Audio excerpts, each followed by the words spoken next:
plenaryo para ang mga ordinaryong mamamayan naman ang pwedeng manood sa mga talakayan sa plenaryo ng Kongreso bukas. Dahil nakailang hearing na ang Kongreso at parang paikot-ikot ang mga usapan at sa tingin ko naman ang mga kongresista ay lahat naman nakakaalam na kailangan ng aksyon, kailangan lang nilang maalala na sila ay pinapanood ng buong bansa at baka hindi sapat na pinapanood sila sa TV, baka mas ikilos sila pag pinapanood natin sila ng personal sa loob mismo ng Kongreso. Sa karaniwan naman, pinapayagan ang mga gustong manood sa plenaryo na manood, pero baka sa karaniwan hindi ganitong karaming tao ang nanonood. Marami sa totoo lang, konti lang na ang pupasok sa Kongreso kaya baka maninibago sila pag punong-puno ang plenaryo ng mga taga-unang distrito ng Batangas. Kaya makikipag-coordinate tayo ngayon para sa mga gustong pumasok sa Kongreso bukas para sa isang maayos at mapayapang pag-attend sa session ng Kongreso. Ang konteksto naman natin ay lalong kailangan na idiin ang pagbaba ng buwis sa langis ngayon dahil isang buwan na itinasa ng Kongreso ang batas na mag-authorize sa Pangulo na isuspende ang excise tax. Ngunit kahapon, inanunsyo na isususpende po ang excise tax lamang para sa LPG at kerosene dahil hindi pa raw kailangan isuspende para sa diesel at gasolina. Wala pa tayong pinag-uusapan na ba't kahit yung inanunsyo ng pagsuspende ng excise tax ay hindi pa ino-authorize ng pamahalaan. Kaya kung nandun tayo bukas, baka pati yung pagbaba ng excise tax sa diesel at gasolina ay apubahan na nila. At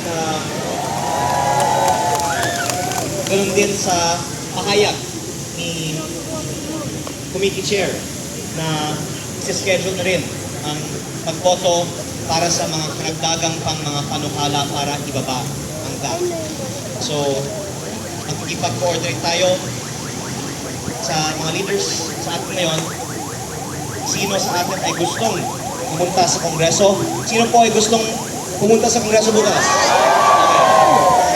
Huwag lang natin silang takutin, baka isipin nila kung anong gagawin natin pag nasa loob na tayo. Andun lang naman tayo para manood. Ako. At sana magiging produktibo ang ating ayos na pagbisita sa Kongreso bukas ng umaga. Maraming salamat po sa inyong lahat. Palakpakan naman po natin, Congressman Leandro Alicata Labiste! Maraming salamat po, Congressman Leandro. Nakita niyo naman kung paano ipinaglalaban ni Congressman ang unang distrito, hindi lamang unang distrito, kundi ang buong Pilipinas! Mamaya po, makikipag-coordinate po ang mga Pangulo sa ating pong head na Pangulo para po sa ating gaganapin bukas. Ano po, magpatunayan na lang po kami Pangulo. Ay, laban. Ibaba ang presyo ng langis!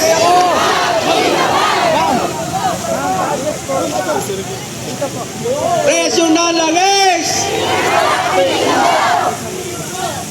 Ibaba! Ibaba!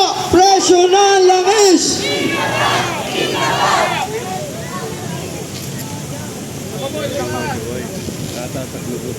Ibasura! Dapat doon sa gitna. Para kitang-kita. Mataas eh. Pakitaas po ng ating mga kamay! Nagsisi!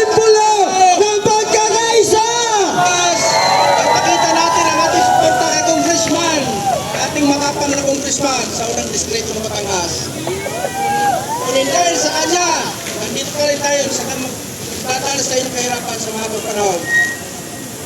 Okay, so mamaya po ay yung po mga group leader ay makikipag-usap po sa ating Pangulo para po sa ibang instruction. Ano po?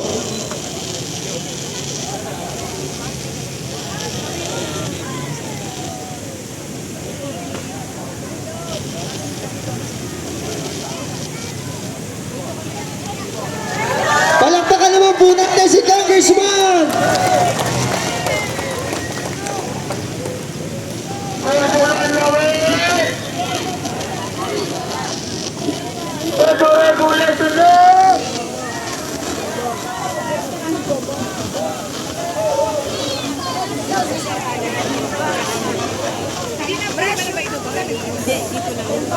Ay, mga leaders muna. Ipon-ipon muna tayo doon sa harapan ng ating bulungan. Ay mga leader po, ipon muna sa Palwagan para po mapagpindigan natin kung anong oras po tayo pupunta bukas sa Kongreso. Salamat po. Bumalik na po kayo sa upuan para makita ang mga hanay kung gamit tayo karami.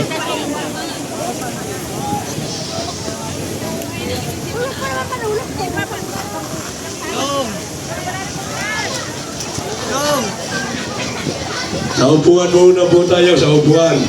Pag-uusapan po natin kung anong oras po tayo pupunta sa Kongreso bukas ng umaga. Makikisuyo na po sa ating mga kasama. Tayo po ay magsiupo muna. At Sama yung mga general guys. General Pokis, General Garcia, si Colonel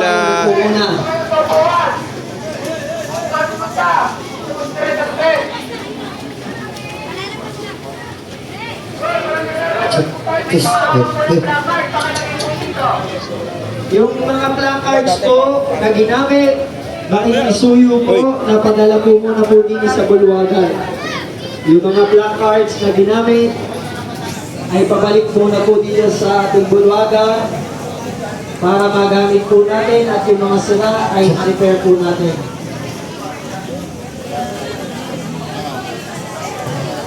Mga kasama, lahat ng mga membro ng mga bayan, lalo na sa Balayan, Kasokpo, Lian, Karatagan, para makita ho ang ating suporta sa kanila. Lalo tayo marami. Hanggat ho tayo nandito, hindi ho tayo aalis.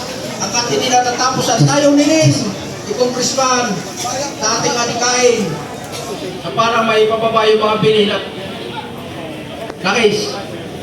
Magbaba. Kaya una-una sa lahat, hanggat tayo hindi natatapos sa usapin tungkol sa Kongreso, patuloy tayo sa pagsuporta kay Congressman.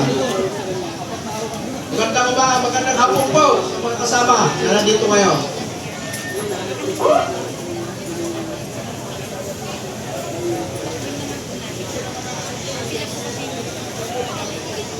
Bukas ng umaga, habang ay ang Congressman ay nag-i-hearing, tayo na may magpuprograma dito sa Bulwagan.